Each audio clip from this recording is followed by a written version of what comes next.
think goodness scales with power. I just went to go see Superman with my brother and my niece and nephew, and I liked it. I thought it was good.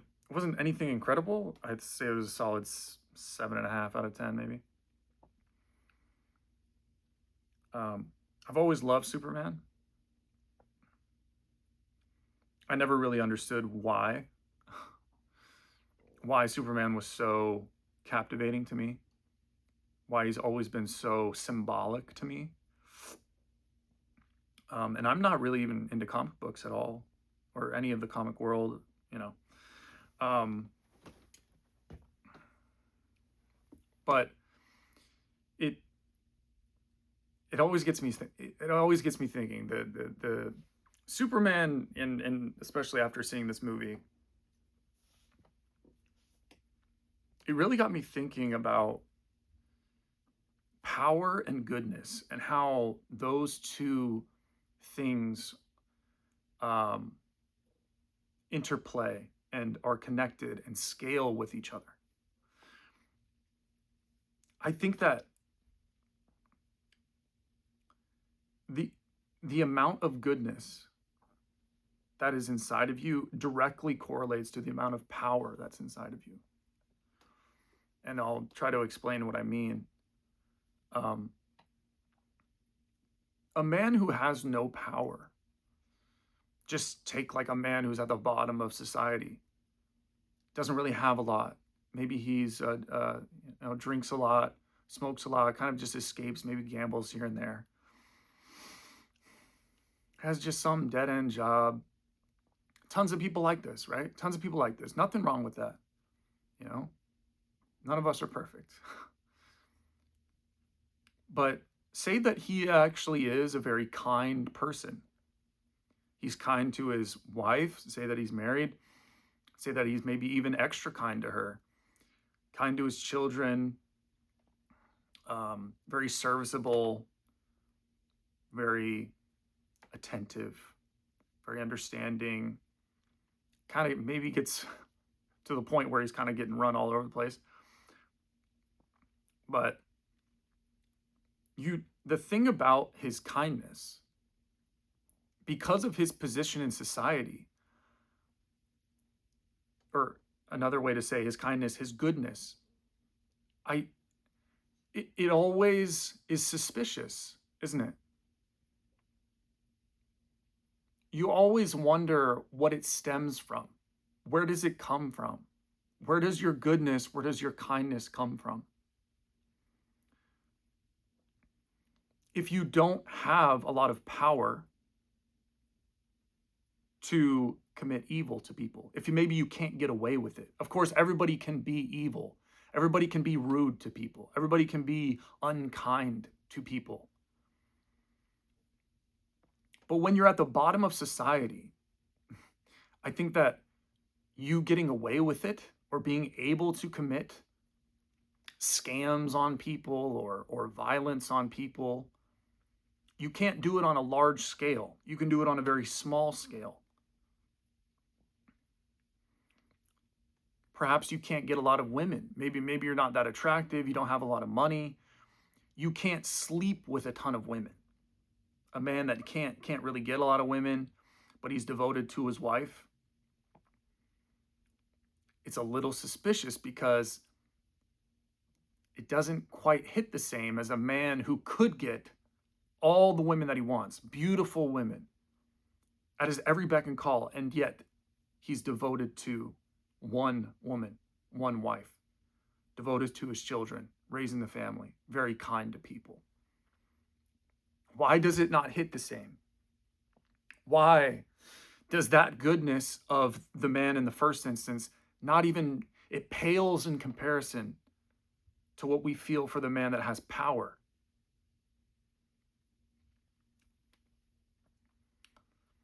I think that the man in the first instance at the lower levels of society, he is good,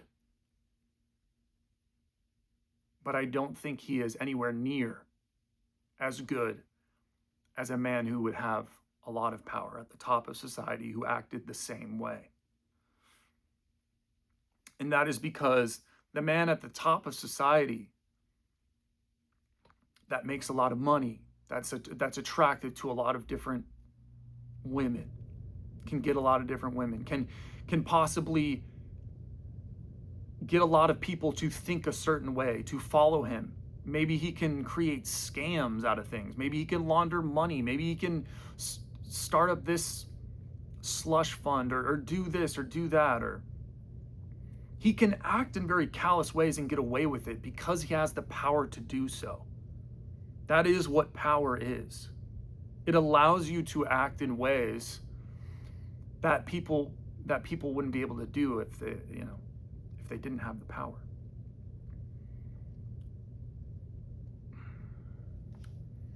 And so I think that is why Superman is so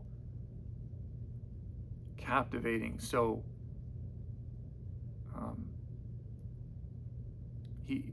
we look up to him so much, or at least I do, because think about it. He is a man of an extraordinary capability of abilities.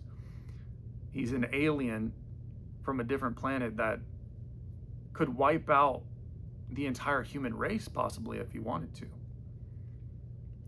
He could get all the hoes that he wanted.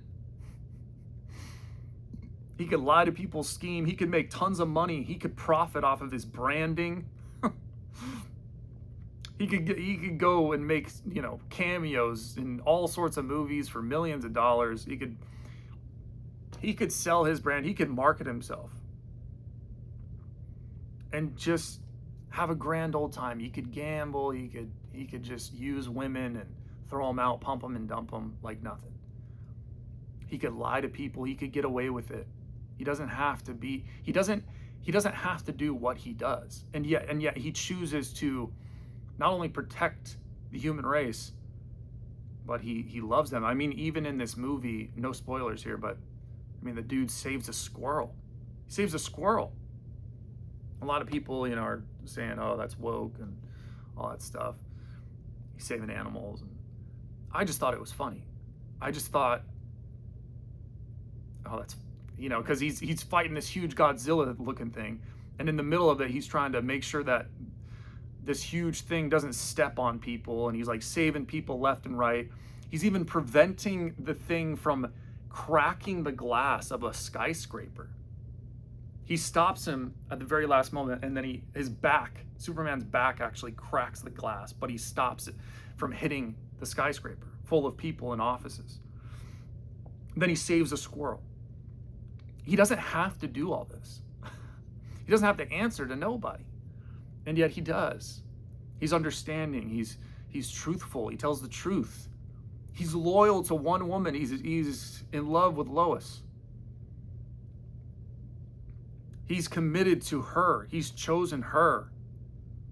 He could have any woman he wants on the planet. He could have Sydney Sweeney. He could have 10 Sydney Sweeneys if he wanted. And yet he chooses Lois.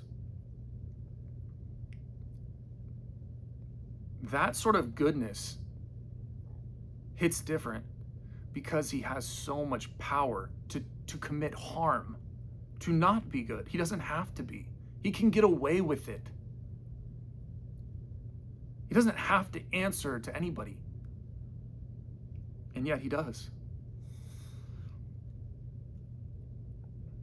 And when you think, and this is why I say, I think goodness scales with power. The more powerful you are, the more power you possess over people, either in influencing their minds, influencing the way that they think, influencing their wallets. Maybe you have a lot of monetary power. Maybe you have a lot of power with women. You have charismatic power, social clout. Maybe you have a lot of physical power. Maybe you have armies that you can direct. Maybe you control a lot of land. All this. And yet, you somehow still are not taking advantage of all those things. You're still acting in good ways. That to me is the mark of a really good person, a really good man. And when you have a person that doesn't have those capabilities, doesn't have the opportunities that all of that of I just described, somebody at the bottom of society or the lower ends or the middle class or whatever, and they act kind, you're a little suspicious. Where does it stem from? Does it stem from weakness? Does it stem from fear? Does it stem from a place of survival? Is this the only way that a man survives? Because think about it. If you're at the very bottom of society and you treat people like trash, and you scam people out of their money, and you lie and you're harmful, that is almost a recipe for annihilation. That is a recipe for your own destruction. And so when people at the bottom of society act good, I'm not saying that they can't be good people. They can be. But it just doesn't hit the same. Because you don't know if they had a lot of power, would they still act as good as they are acting? Would they still be as kind as they are being? Would they still be as truthful? Would they still be as loyal? Or are they doing these things because they don't have the means to do otherwise? They don't have the opportunities to do otherwise. They can't get away with not doing it.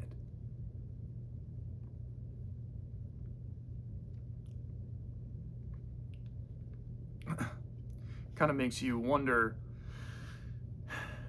if actions, habits that cultivate power, that manifest power within you, that make you a more powerful person, are those habits inherently good? They can be. I think they can be. I think power is not good or bad. But it is power, you know. Certain actions that you take that grant you power. I mean, we're talking about, we can get into abstract power versus real power. I think there's a form of power that is abstract. It's what we would term authoritative power. That's really the power that you have in jobs, you know, bosses, people that are above you, people in certain positions. There is power because people believe that they have power. But if people ceased to believe it, to believe that they have authority over them, that they have power over them, then their power is gone. I've used the example in a video way back where that's kind of what you have in the job. When you exit a building, you know, your boss has power over you. They can tell you what to do this, do that. They can pay you or whatever, or not. They can write you up. But as soon as you step out the door of the building, their power ceases to exist. Now, is that real power? I don't know. I think that there might be a certain type of power that is there no matter if people believe that you have it or not. You either have it or you don't. And it don't matter if you step outside of a building. Don't matter where you are. Don't matter what position you have. I think that there maybe is a certain intrinsic or maybe just a natural power that you have inside of you. Obviously, I advocate for semen retention. I think that semen retention, I've seen everything change for me when I started doing it. I literally had nothing before, and you know, people might, relative to a lot of people, they might still think that I have nothing. You know, I live in a basement. I'm 33, almost 33 years old. Don't have a girlfriend. I drive like a Nissan Versa. You know, I have a delivery job, and I do this YouTube channel. But look, this is leaps and bounds ahead of where I used to be. if that, as hard as that is to believe. And just 2 years ago, I was in a tiny closet of a bedroom of some house with that was owned by Indians, and there was like 12 different rooms and all different sorts of roommates. There was a hoarder in there. There was like an obese dude, like, and I made almost no money and didn't have a car. I didn't even have a car. And I was riding a bike in like the freezing cold winters, sub-zero. Like, I was freezing. I would get like these super thick gloves, like the thickest, thermal. Like, I was looking for the strongest gloves because I would just be going on this electric bike in like 20-degree weather, the wind chill. I mean, my hands would just be freezing by the time I got home. It was like 40-minute ride there and to from work, and I was doing some serving job, and it was just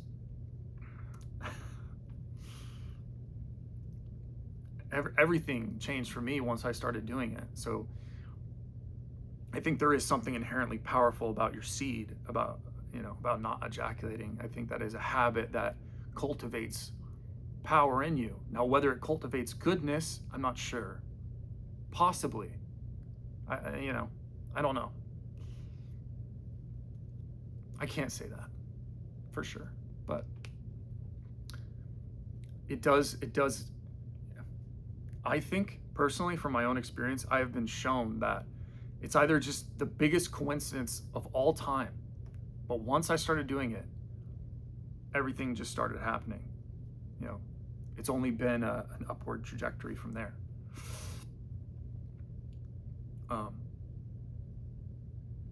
So,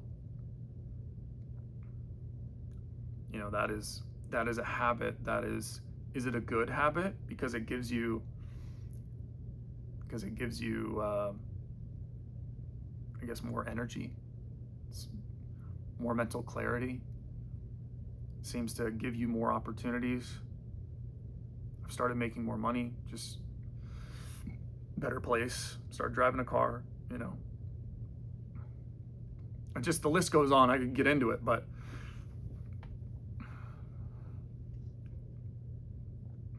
I think it's just interesting to think about that this concept of goodness.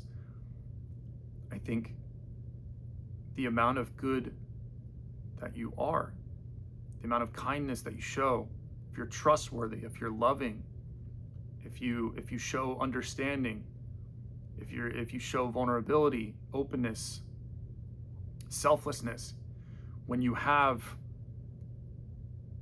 can get away with not doing any of that and still being where you're at, and maybe even profiting even more, and yet you don't. I mean, that to me is the mark of that goodness hits different. That is true. There is something about that, and I think that's what we can take from Superman. I think that's why Superman has always just been so interesting to me. Is like, here's this dude more powerful than anybody, and yet he's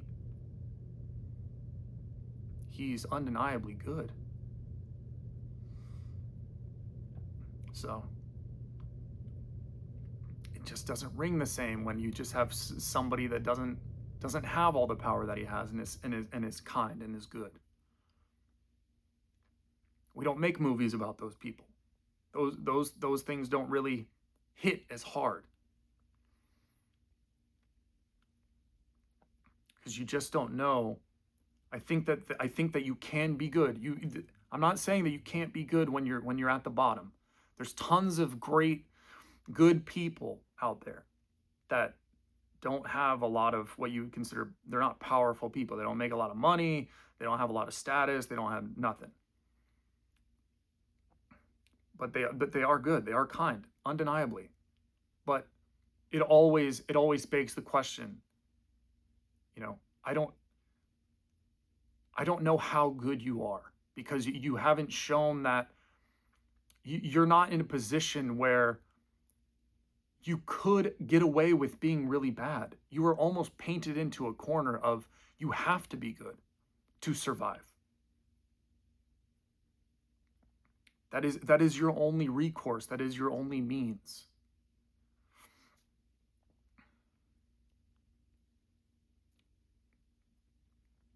So,